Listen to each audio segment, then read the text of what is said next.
What's up, guys? We got a question from our friend Mike, who just recently had his very first tournament, the IBJJF Dallas Open, and he said he lost by points, and he said kind of the big problem that he had was that his adrenaline was pumping so much that he wasn't able to perform at his best. He says he was not able to take the person that he is inside of the gym and then put them out into the competition mat. Instead, he feels like he just wasn't himself. And he's wondering if I have any tips on how to control this adrenaline so this way he can perform better. So Mike, thanks for the question, brother.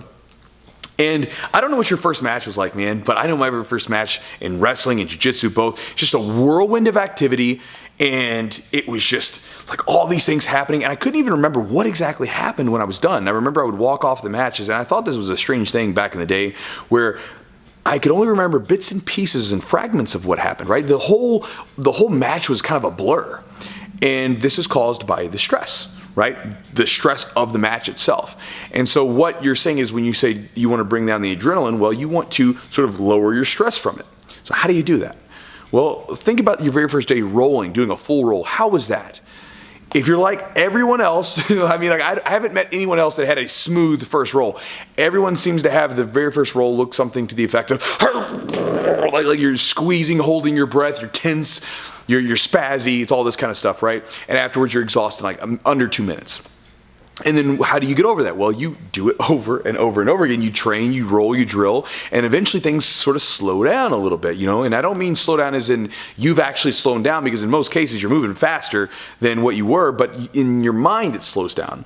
This is why, like, you know, black belts, right? Like if you want to say black belt or even high level belts, high level guys, it's why they're like wizards when you roll with them, because all the basic stuff like controls and grip fighting and all that kind of basic stuff, that stuff has been pushed in so much into sort of the autopilot realm, right? It's been pushed into automaticity that they don't have to think about it, right? We don't have to think about how to grip the collar, or how to break the grip, or how to position ourselves in half guard. It's all on autopilot, and then we move above that and we think consciously on a different level.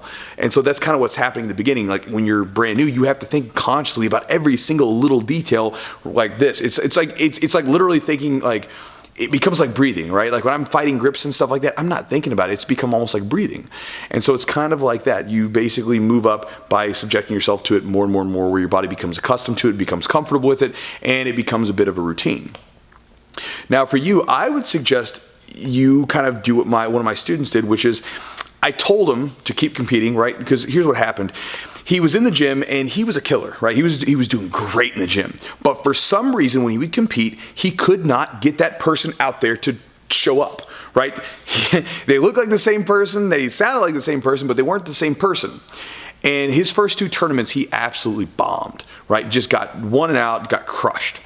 And then I can encourage him, I was like, man, keep going, don't give up yet, right? Because a lot of people give up on tournaments early because, you know, it's uncomfortable, it's not fun to lose. But I was like, man, you gotta keep going, just keep going. Just let's keep going until you get on the podium. So he shows up for his 3rd tournament. And it was like, I don't know what happened, right? The stars aligned, everything was right where it needed to be. He went out there and just wrecked everyone in his division. I was like, man, that's awesome. He ended up taking second. He had so he didn't wreck everyone in his division. He had a really good match in the finals, but he just killed everyone. Other than that, he was submitting people left and right. I was like, man, that's awesome, right? That was so cool. And afterwards, he sort of found his stride.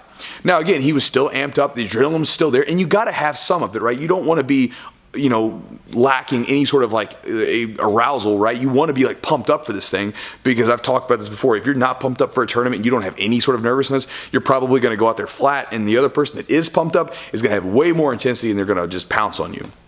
So you got to have a little bit. You just don't want it to be too high. But I would suggest you kind of do that sort of idea, right? String together several tournaments back to back to back, right? As quickly as you can. Because what's going to happen is you're going to be able to knock off this mat rust, right? This nervousness, because you don't really have any mat rust because you haven't been doing it long enough, but you can knock off this nervousness to a point where you can deal with it. And I could give you the way that I deal with it. I have videos where I've talked about using music and sort of saying a mantra and breathing and visualizing and all this stuff. And those videos are on my channel. I'll link them down at the end. But ultimately, you're going to have to figure this thing out for yourself, because we're all a little different, right? And you got to figure out what works for you. And you've got to just basically be comfortable in the uncomfortable. It's essential. It's simple as that. And the best way to do that is continuously do it over and over and over again until you sort of find your stride. and you can do that by competing more often. So go look up what tournaments you have available in your area, pre-register, get yourself locked in so you can't get out of them, and then go get them done. So Mike, that's my answer, brother. I hope that helps you, and I hope that helps you with your competitions. Good luck to you in the future, and I'll talk to you guys next time.